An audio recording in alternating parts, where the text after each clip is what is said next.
Bismillahirrahmanirrahim. Kalayan asma'na Allah, nu maha murah, nu maha asih. Yusabbihu lillahi ma fis samawati wa ma fil ardil malikil quddusil azizil hakim. Saestuna nu aya di langit jeung saniskara anu aya di bumi maha sucikeun ka Allah, Raja nu maha suci, nu maha gagah, nu maha wijaksana. Huwallazi ba'atha fil ummiyina rasulan minhum yatlu 'alaihim ayatihi wa yuzakkihim wa yu'allimuhumul kitaba wal hikmah wa in kanu min qablu lafi dhalalin mubin. Nya anjeunna anu geus ngutus di golongan umi hiji rasul di antara maranehna anu mangmacakeun ayat-ayatna ka maranehna sarta ngabersihan maranehna sarta ngajarkeun kitab jeung kabijaksanaan ka maranehna, padahal maranehna teh baheula mah dina kasasaran nu tetelah. Wa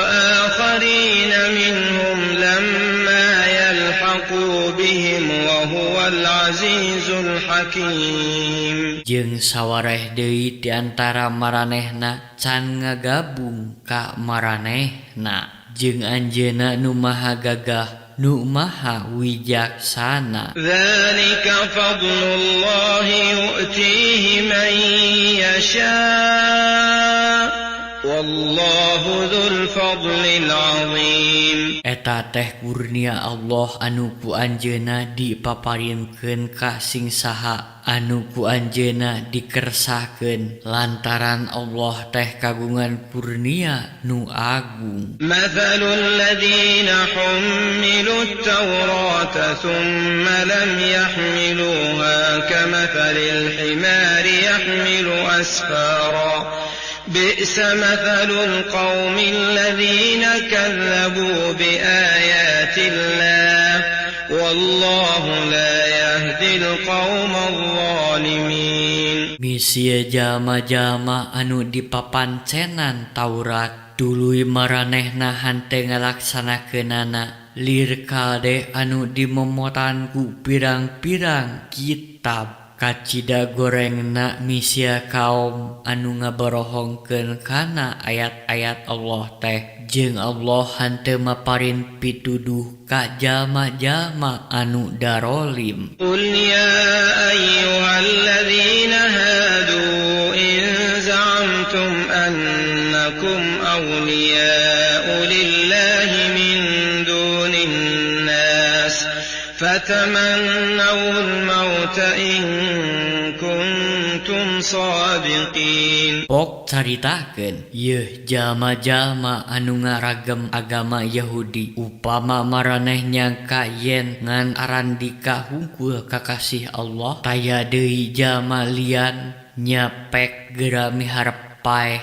upamanya mah arandika jalma-jalma anu balanger. Wala yatamannawnahu abadan bima qaddamat aydihim wallahu alimun bizzalimin. Jeung maranehna moal miharep paeh salawasna oge kusabab kagorengan anu geus dipigawe ku leungeunna. Jeung Allah teh uninga ka jalma-jalma anu darolim. Qul innal mauta alladzi tafirruna minhu fa innahu mulaqikum thumma turadduna ila alimil ghaibi wasyahadah fayunabbi'ukum bima kuntum ta'malun. Pok caritakeun yen sanyana maot anu ku arandika dipikasieun jeung disingkahan teh saestuna eta maot teh mapag arandika tuluy arandika bakal dipulangkeun ka Allah nu maha uninga kana perkara nu goib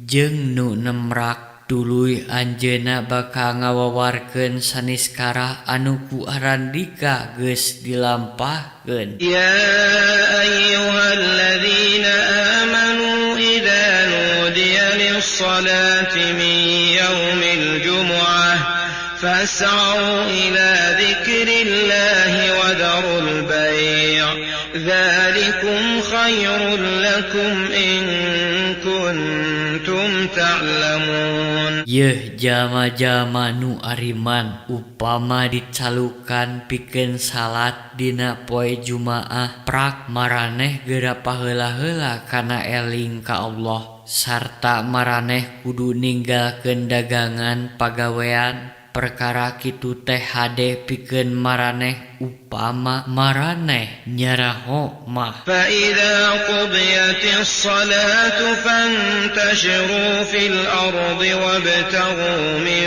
فضل الله واذكروا الله كثيرا لعلكم تفلحون. Tuluy upama rengse salat nya bra maraneh geura sumebar di ieu bumi, sarta prak geura nyiar kurnia Allah jeung pek geura eling ka Allah sing mineng supaya maraneh menang kabagjaan. وإذا رأوا تجارة أو لهوا انفضوا إليها وتركوك قائما قل ما عند الله خير من اللهو ومن التجارة والله خير الرازقين.